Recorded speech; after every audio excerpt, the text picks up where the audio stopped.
Ministry of റെയിൽവേയുടെ അണ്ടറിലുള്ള dedicated flight corridor corporation of India ലിമിറ്റഡിലേക്കുള്ള പുതിയൊരു നോട്ടിഫിക്കേഷൻ ഇറങ്ങിയിട്ടുണ്ട്. അപ്പം ഈ ഒരു വീഡിയോയില് ആർക്കൊക്കെ അപ്ലൈ ചെയ്യാൻ പറ്റും, ഡിപ്ലോമക്കാർക്കും ബിടെക്കാർക്കും അപ്ലൈ ചെയ്യാൻ പറ്റും, അതേപോലെ എപ്പോഴാണ് എക്സാം ഉണ്ടാവുക, എന്താണ് സിലബസ്, എത്ര വേക്കൻസി ഉണ്ട്, അതേപോലെ എക്സാമിന്റെ പാറ്റേൺ എങ്ങനെയാണെന്നും, അതേപോലെ എത്ര അതായത് എക്സാം എങ്ങനെയാണ് നടത്തുക എന്നും, അതായത് CBT 1 CBT 2 അതേപോലെ ഇന്റർവ്യൂ ഉണ്ടോന്നും എല്ലാ കാര്യങ്ങളും നമ്മൾ ഡീറ്റെയിൽ ആയിട്ട് നമ്മളൊരു വീഡിയോയിൽ പറയുന്നുണ്ടാവും. അപ്പോൾ വീഡിയോ മുഴുവനായിട്ട് തന്നെ കാണാൻ വേണ്ടി ശ്രമിക്കാം.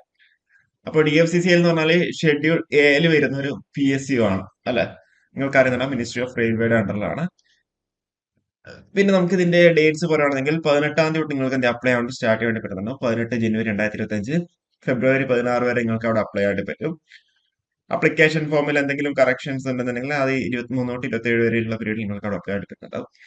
അവർ കൃത്യമായിട്ട് എന്താ tentative schedule for first stage of CBT April 2025, tentative schedule four second stage of CBT August 2025. പിന്നെ പെറ്റി ഫിസിക്കൽ എഫിഷ്യൻസി ടെസ്റ്റ് നമ്മുടെ എക്സിക്യൂട്ടീവ് എന്ന് പറയുന്ന പോസ്റ്റിന് ഇല്ല, അത് MTSന് മാത്രമേ ഉള്ളൂ. അപ്പോൾ ഇത് അപ്ലിക്കബിൾ അല്ല. അപ്പൊ നമുക്ക് നോക്കുകയാണെന്നുണ്ടെങ്കിൽ എന്താണ് പോസ്റ്റ്? ജൂനിയർ മാനേജർ ഫിനാൻസ് ആണ്, അതിലേക്ക് നമ്മൾ വരുന്നില്ല, ടെക്നിക്കലിലേക്ക് വരാം. ഫസ്റ്റ് എക്സിക്യൂട്ടീവിന്റെ കേസിൽ സിവിൽ ആണ്. സിവിൽ 36 വേക്കൻസികളിൽ ആ ഒരു സ്പ്ലിറ്റ് അപ്പ് ആണ് ഇവിടെ കൊടുത്തേക്കുന്നത്. ഓക്കെ. മെഡിക്കൽ സ്റ്റാൻഡേർഡ് A3 ആണ് മെഡിക്കൽ സ്റ്റാൻഡേർഡ് വരുന്നത്. ക്വാളിഫിക്കേഷൻ നോക്ക്, 3 years diploma in civil engineering, transportation ആവാം, അല്ലെങ്കിൽ കൺസ്ട്രക്ഷൻ ടെക്നോളജി ആവാം, പബ്ലിക് ഹെൽത്ത് ആവാം, അല്ലെങ്കിൽ വാട്ടർ റിസോഴ്സ് ആവാം, ഏതാണെങ്കിലും ആവാം, വിത്ത് മിനിമം 60% മാർക്ക്. അപ്പൊ നിങ്ങളുടെ വരും ബിടെക്കാർക്കൊക്കെ അപ്ലൈ ആയിട്ട് പറ്റുന്നതായിരിക്കും പറയാം. സ്വതവേ ഉള്ള ക്വാളിഫിക്കേഷൻ ഡിപ്ലോമ പറഞ്ഞാൽ ഡിപ്ലോമക്കാർക്ക് മാത്രമേ അപ്ലൈ വേണ്ടി പറ്റുന്നുണ്ടാവുള്ളൂ അല്ലെ? പക്ഷെ ഇതിൽ എന്താ സ്പെഷ്യൽ കേസ് ഉണ്ട്, അതിലേക്ക് വരാം. പിന്നെയുള്ള എക്സിക്യൂട്ടീവ് ഇലക്ട്രിക്കൽ ആണ്. 64 വേക്കൻസിയാണ് ഉള്ളത്. സ്പ്ലിറ്റ് അപ്പ് ആണ് ഇവിടെ കൊടുത്തേക്കുന്നത്. 3 years diploma in electrical, electronics, power supply, instrumental control എല്ലാം അപ്ലൈ വേണ്ടി പറ്റുന്നുണ്ടാവും. ഇലക്ട്രോണിക്സ് അവർക്ക് എന്താ എക്സിക്യൂട്ടീവ് ഇലക്ട്രിക്കൽ അപ്ലൈ വേണ്ടി പറ്റുന്നുണ്ടാവും. എല്ലാത്തിന്റെ സിലബസ് ഒക്കെ നമ്മൾ ഡീറ്റെയിൽ ആയിട്ട് പറഞ്ഞിട്ടുണ്ടാവും കേട്ടോ. CBT 1 CBT 2 എല്ലാം ഡീറ്റെയിൽ ആയിട്ട് പറഞ്ഞിട്ടുണ്ടാവേ. പ്രീവിയസ് ഇയർ ക്വസ്റ്റ്യൻ പേപ്പേഴ്സ് നമുക്ക് ഡിസ്കസ് ചെയ്യാം. അതിനടുത്ത് എന്താ എക്സിക്യൂട്ടീവ് സിഗ്നൽസ് ആൻഡ് ടെലികമ്മ്യൂണിക്കേഷൻ, 75 വേക്കൻസിയാണ് ഉള്ളത്. വേക്കൻസി സ്പ്ലിറ്റ് അപ്പ് ആണ്. A3 സ്റ്റാൻഡേർഡ് തന്നെയാണ് പറഞ്ഞിരിക്കുന്നത്. 3 years diploma in electrical and electronics and communication, electronics and telecommunication. അതായത് എന്താ, ഇപ്പം എക്സിക്യൂട്ടീവ് ഇലക്ട്രിക്കലിലാണെന്നുണ്ടെങ്കിലും എക്സിക്യൂട്ടീവ് സിഗ്നൽസ് ആൻഡ് ടെലികമ്മ്യൂണിക്കേഷൻ ആണെന്നുണ്ടെങ്കിൽ എന്താ, അത് ഇലക്ട്രിക്കലുകാർക്ക് അപ്ലൈ വേണ്ടി പറ്റും, ഇലക്ട്രോണിക്സുകാർക്ക് അപ്ലൈ വേണ്ടി പറ്റും, അതേപോലെ ഇൻഡസ്ട്രിയൽ ഇലക്ട്രോണിക്സുകാർക്ക് അപ്ലൈ വേണ്ടി പറ്റും, പവർ ഇലക്ട്രോണിക്സുകാർക്ക് അപ്ലൈ വേണ്ടി പറ്റും, എല്ലാം എന്താ അപ്ലൈഡ് ഇലക്ട്രോണിക്സുകാർക്ക് അപ്ലൈ വേണ്ടി പറ്റുന്നുണ്ടോ, എല്ലാം അങ്ങോട്ടും ഇങ്ങോട്ടും അപ്ലൈ വേണ്ടി പറ്റുന്നുണ്ടോ. ഓക്കെ, അതാണ് ഏറ്റവും വലിയ പ്രത്യേകത. ഇനിയിപ്പോ നിങ്ങൾ ചോദിക്കും ഡിപ്ലോമക്കാർക്ക് മാത്രമേ അപ്ലൈ വേണ്ടി പറ്റുള്ളൂ, ബിടെക്കാർക്ക് അപ്ലൈ വേണ്ടി പറ്റുമെന്നില്ല. അതിലേക്കും എന്താ നമുക്ക് പറയാം. ഓക്കെ, അതേപോലെ DFCCL കേസിൽ right to increase or decrease the advertised vacancy അപ്പോൾ ഇൻക്രീസ് ചെയ്യാനേ സാധ്യതയുള്ളൂ, ഡിക്രീസ് ചെയ്യാൻ സാധ്യതയില്ല. നോക്ക്, ആറാമത്തെ പോയിന്റ് ഒക്കെ, for the post of executive where the diploma is prescribed as essential qualification, candidates with higher qualification in the respective discipline, BE, BTech, BSc engineering with a minimum 60% of marks shall also eligible to apply. അതായത് ഡിപ്ലോമക്കാർക്ക് മാത്രമല്ല ബിടെക്കാർക്ക് apply വേണ്ടി പറ്റും, എംടെക്കാർക്ക് എല്ലാം എന്താ apply വേണ്ടി പറ്റുന്നുണ്ടോ. സിവിലാർക്ക് apply വേണ്ടി പറ്റും, ഇലക്ട്രിക്കലാർക്ക് അപ്ലൈ വേണ്ടി പറ്റും, ഇലക്ട്രോണിക്സ് ആൻഡ് കമ്മ്യൂണിക്കേഷൻകാർക്ക് അപ്ലൈ വേണ്ടി പറ്റും, ഇൻസ്ട്രുമെന്റേഷൻകാർക്ക് അപ്ലൈ വേണ്ടി പറ്റും, അപ്ലൈഡ് ഇലക്ട്രോണിക്സുകാർക്ക് അപ്ലൈ വേണ്ടി പറ്റും. എല്ലാവർക്കും എന്താ അപ്ലൈ വേണ്ടി പറ്റും. ഒരു ഗോൾഡൻ ഓപ്പർച്യൂണിറ്റി തന്നെയാണ് ഇപ്പം മിനിസ്റ്റർ ഓഫ് റെയിൽവേയുടെ അണ്ടറിൽ വന്നിട്ടുള്ളത്. ഇനിയിപ്പോ എക്സിക്യൂട്ടീവിന്റെ ഏജ് ലിമിറ്റ് പറഞ്ഞത് 18 തൊട്ട് 30 വയസ്സ് വരെയാണ് എന്ത് അവിടെ ഏജ് ലിമിറ്റ് വന്നിട്ടുള്ളത് കേട്ടോ. 18 തൊട്ട് 30 വയസ്സ് വരെ. അതേപോലെ OBC കാൻഡിഡേറ്റ്സിൽ 3 വർഷവും, അതേപോലെ SST കാൻഡിഡേറ്റ്സിൽ എന്താ 5 വർഷം, PWBD കാൻഡിഡേറ്റ്സിൽ 10 വർഷം അവിടെ ഏജ് റിലാക്സേഷൻ ഉണ്ട്. സോറി, ഇതിൽ സ്കെയിൽ ഓഫ് പേ നമ്മൾ പറഞ്ഞില്ല അല്ലെ. സ്കെയിൽ ഓഫ് പേ പറഞ്ഞിട്ട് തന്നെ പോവാം. സ്കെയിൽ ഓഫ് പേ വന്നിട്ടുള്ളത് 30,000 തൊട്ട് 1,20,000 വരെയാണ് സ്കെയിൽ ഓഫ് പേ വന്നിട്ടുള്ളത് കേട്ടോ. E0 ലെവലാണ്. E1 ലെവലാണ് നമ്മൾ ഇന്നലെ പറഞ്ഞ ONGC കാര്യങ്ങളൊക്കെ E1 ലെവലിലാണ് വരുന്നുണ്ടാവുക. ഓക്കെ, എന്നാലും 1 ലക്ഷത്തിന്റെ അടുത്തൊക്കെ വരുന്നതാണ് മനസ്സിലാക്കുന്നത്. അതിന്റെ ഡീറ്റെയിൽ ആയിട്ട് നമുക്ക് പറയാം. ഇനി പറഞ്ഞത് സെലക്ഷൻ പ്രോസസ്സിന്റെ കാര്യം പറയാം.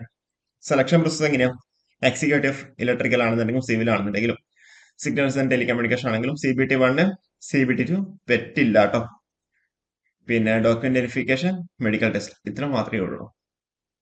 ഓക്കെ, എക്സിക്യൂട്ടീവിന്റെ കേസിൽ CBT 1 CBT 2 document verification, medical test, interview കാര്യങ്ങളൊന്നുമില്ല. അപ്പൊ നിങ്ങൾ ജസ്റ്റ് എക്സാം എന്താ ക്ലിയർ ചെയ്താൽ മാത്രമേ വേണ്ടൂ.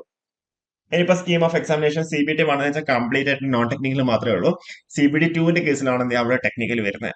ടെക്നിക്കലിന്റെ കൂടെ നോൺ ടെക്നിക്കലും ഉണ്ട്. നമ്മൾ RRB ജെയിന്റെ ആ ഒരു സെയിം പാറ്റേൺ തന്നെയാണ്. നമുക്ക് വരാം. നെഗറ്റീവ് മാർക്കിംഗ് ഉണ്ട്. 1/4 ആണ് ഇവിടെ എന്ത് ചെയ്യാം, നെഗറ്റീവ് മാർക്കിംഗ് ഉണ്ടാവും. CBT 1 എന്ന് പറഞ്ഞാൽ സ്ക്രീനിങ് നേച്ചറാണ്. CBT 2 മാർക്കിന് ബേസ് ചെയ്തിട്ടാണ് എന്ത് ചെയ്തിരിക്കുന്നത്, അവരവിടെ സെലക്ഷൻ പ്രോസസ് പാനലിൽ ഉണ്ടാക്കുന്നുണ്ടാവുക. ഓക്കെ.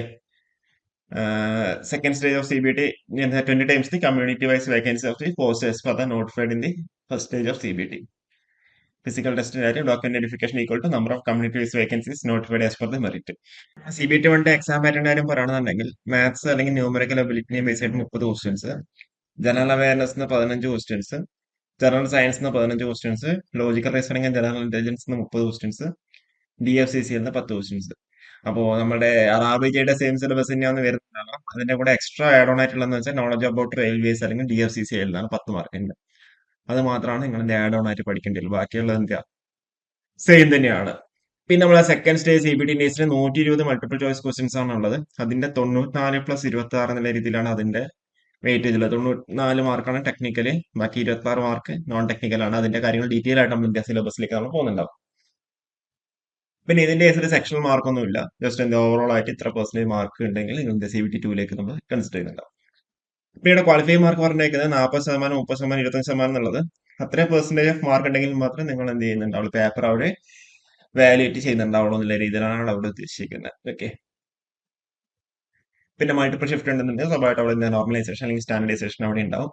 ടൈ ഉണ്ടെന്നുണ്ടെങ്കിൽ ഈ ഒരു ക്രൈറ്റീരിയ ബേസ് ചെയ്തിട്ടാണ് എന്ത് അവർ ഫൈനൽ പാനൽ ഉണ്ടാക്കുന്നുണ്ടാവുള്ളൂ. ഓക്കെ. അതൊക്കെ എല്ലാത്തിനും സെയിം ആയിട്ടുള്ള കാര്യങ്ങൾ തന്നെയാണ്. അപ്പോൾ നമുക്ക് ഇനി എന്നാലും സിലബസിലോട്ട് പോവാം. സിലബസിലാണ് കുറെ ആൾക്കാർക്ക് ഡൗട്ട്സ് കാര്യങ്ങളല്ലേ. അതുപോലെ അപ്ലിക്കേഷൻ ഫീ വന്നിട്ടുള്ളത് UR unreserved OBC NCL EWS കാൻഡിഡേറ്റ്സിന് 100ഉം, ജൂനിയർ മാനേജറിൽ എക്സിക്യൂട്ടീവ് പോസ്റ്റിൽ, പിന്നെ SC ST PWBD serviceman transgender കാൻഡിഡേറ്റ്സിന് ഫീ പേയ്മെന്റ് ഇല്ല കേട്ടോ. ഓക്കെ, അവർക്ക് ഫ്രീ ആയിട്ട് എക്സാം എഴുതാൻ വേണ്ടി പറ്റുന്നുണ്ടോ. ഇനിയിപ്പോ നമുക്ക് നമ്മളെ ക്വാളിഫിക്കേഷൻ നമ്മുടെ സിലബസിലേക്ക് പോവാം.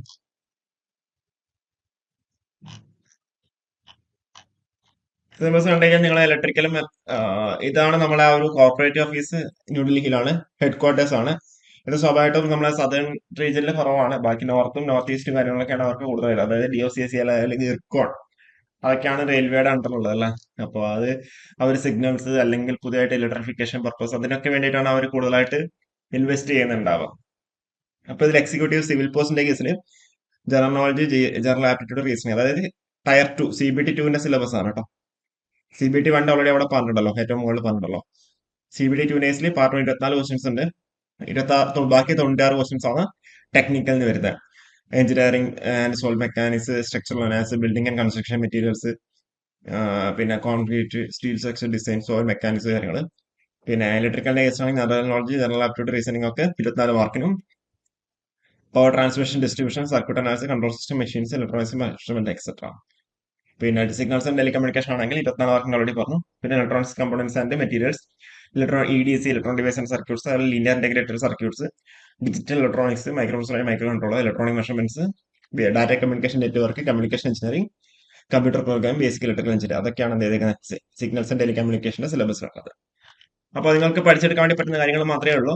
അപ്പോൾ നല്ലൊരു ഓപ്പർച്യൂണിറ്റി തന്നെയാണ്, അത് മിസ് ചെയ്യാണ്ട് നിൽക്കുക. അപ്ലൈ ചെയ്യാൻ പറ്റുന്നവരൊക്കെ അപ്ലൈ ചെയ്യുക.